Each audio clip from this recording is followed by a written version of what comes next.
Game of Thrones is not a misogynistic show, female stars say ahead of final season.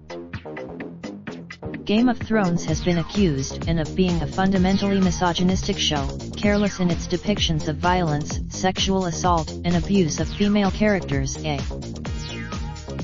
One scene in particular in Season 5 had that the show had finally gone too far. Rape scenes like that are not acceptable, not even in shows set in a new, albeit fictional medieval patriarchal society. See also.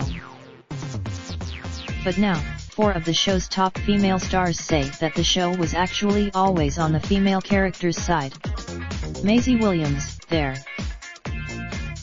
That's Maisie Williams, who plays Sansa's little sister Arya, says in the interview that it's the women who get the last laugh on Game of Thrones.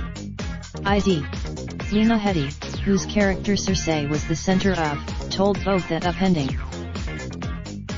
That's what will happen to Cersei, Sansa, Arya and the rest of the badass women in the final season we don't know, but safe to say that those ladies have been through enough.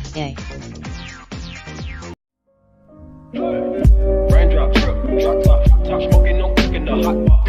Fucking on your bitch, yeah, that. Looking up, open the park pot.